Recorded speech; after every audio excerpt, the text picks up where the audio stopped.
Agora destaque internacional e vamos ao vivo conversar com a Camila Moraes, direto de Roma, na Itália, porque o calorão na Europa continua e já estão em andamento aí, Camila, projetos para amenizar o calor, principalmente para a população mais vulnerável aos efeitos do clima, não é isso? Boa noite para você, Camila, bem-vinda mais uma vez ao TJ Aparecida.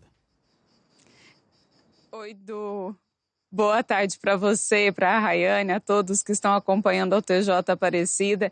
Isso mesmo, pensando nas alterações climáticas, nesse calor todo que não é normal, é fruto também das alterações climáticas, mas também pensando em conciliar com a inclusão social, tem sido feito, próximo aqui a Roma, um projeto de revitalização de um conjunto habitacional que foi criado na década de 70, que abriga aí 4.500 pessoas. E esse projeto tem como principal objetivo conciliar a alteração climática, os impactos da alteração climática, mas também a inclusão social, pensando nesse calorão que as pessoas têm enfrentado. A gente preparou um material para o pessoal de casa entender melhor.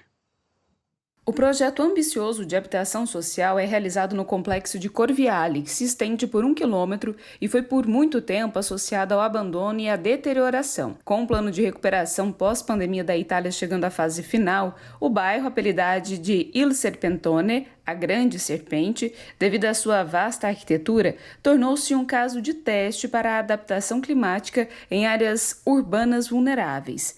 Estamos trabalhando para combater as mudanças climáticas que estão transformando uma grande cidade de clima mediterrâneo em um clima objetivamente tropical, afirmou Giuseppe Battaglia, vereador de Roma responsável pelas periferias e pelo programa na cidade. O mais recente relatório do monitoramento climático da cidade revelou que, em 2025, houve mais de 40 dias com temperaturas acima de 35 graus.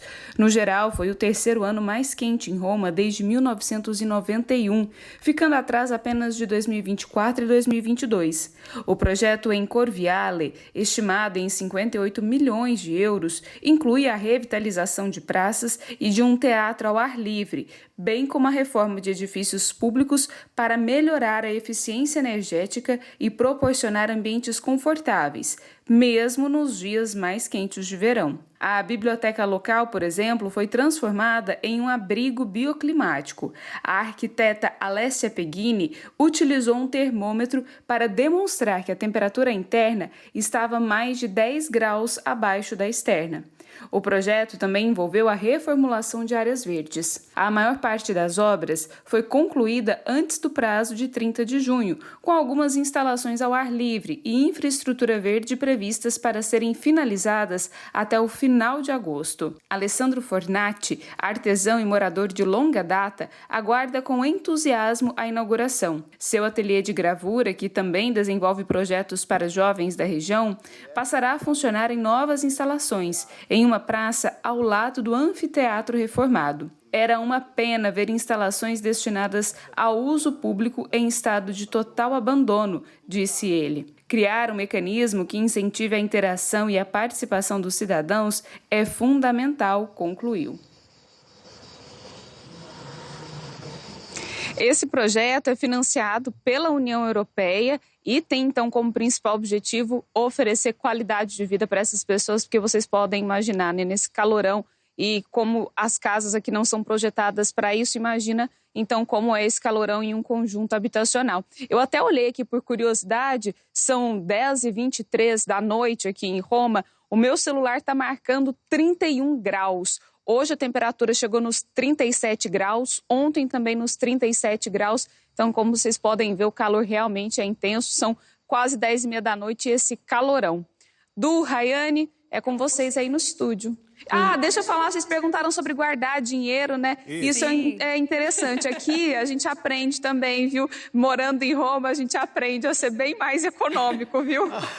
Ai, que bom, imagino. Viu? A gente tá precisando de lições suas aí, então, pra gente, viu? Anota tudo e passa pra gente, viu, Ótimo, Camila? Muito bom. Obrigada. Uma boa tarde pra você. Até amanhã pra você, Camila. A gente continua falando de clima aqui no TJ Aparecida, porque os efeitos das mudanças climáticas estão cada vez mais presentes já no nosso dia a dia. Um estudo divulgado nesta semana aponta que o aquecimento global pode provocar em poucas décadas uma transformação nas florestas tropicais equivalente a milhões de anos de mudanças naturais. Ao mesmo tempo, os números das queimadas também chamam a atenção, né? Embora a área queimada tenha diminuído em relação ao ano passado, o fogo continua destruindo grandes áreas de vegetação no nosso país.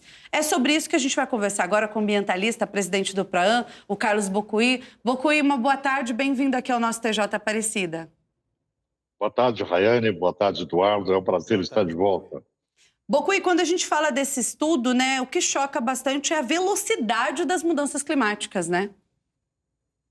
Então, esse estudo, ele nos dá uma dimensão exatamente sobre a velocidade das mudanças climáticas. Elas estão passando por um processo de aquecimento mais rápido do que se esperava, do que era anunciado pela ciência. E quando isso acontece na natureza, já se sabia desde 1860, na teoria das espécies de Darwin, Charles Darwin, que quando o ambiente muda muito rápido, as espécies não conseguem se adaptar, tá? E sobrevivem aquelas que têm maior capacidade de adaptação. Então, a transformação na natureza, quando você tem um novo efeito, ele deve proporcionar tempo para que as espécies se adaptem ao longo de centenas de anos, às vezes. E nessa velocidade rápida que está acontecendo agora, nós corremos o risco de perder grande parte das espécies que nós temos no planeta, inclusive perder espécies agrícolas, que são importantes para a sociedade humana, né? Por exemplo, o café deixa de ser cultivado em São Paulo, migra para outras regiões, até que chega um ponto que será impossível até a prática do cultivo de café, por exemplo, né? Então, é uma questão extremamente preocupante para a nossa sociedade. É preciso estar muito atento a isso. Bocuí, boa tarde. É sempre bom tê-lo aqui no TJ Aparecida e principalmente de volta depois de um tempo, né? Perguntar para você, qual que é a relação entre o aumento da temperatura e as queimadas que a gente acaba vendo todo ano, inclusive mais recentemente na Europa, né? A Camila estava falando lá de Roma, muito calor por lá e agora incêndios florestais que se alastram por vários países. É verdade. Eduardo, a relação entre o calor e a queimada, ele guarda uma relação com o número 30, né? Calor acima de 30 graus, umidade abaixo de 30 e velocidade de vento acima de 30 é um efeito explosivo. E o que está acontecendo é isso, você tem uma temperatura muito elevada, o calor, né, é constante, ele resseca a vegetação fica mais fácil de pegar fogo, você tem baixa umidade na atmosfera. Muitas vezes, com as mudanças climáticas, a velocidade da troca de massas, né, de vento é mais rápida, então você tem intensidade de vento que espalha o fogo com muita velocidade. Isso faz, em algumas situações, que a situação seja absolutamente incontrolável, como nós já vimos no Brasil na época há 2 anos atrás, por exemplo, na região do Cerrado e do Pantanal, né? Então, existe uma relação imediata entre a temperatura, né, e a proliferação de queimadas aqui na Europa, como a gente está assistindo. Bocuí, mesmo com essa redução, né, da área queimada neste ano, segundo os últimos dados que saíram, a gente ainda deve se preocupar, né? E por qual motivo, qual deve ser a ação a partir de agora também? A ação é sempre preventiva, né? O que nós temos agora é um período em que você tem inverno, tem pouca chuva, né? No centro-oeste do Brasil, na região do Cerrado, do Pantanal, aqui no estado de São Paulo. Então, isso resseca a vegetação e tira a umidade da atmosfera. Então, volta aí a questão que vocês me perguntaram antes, né?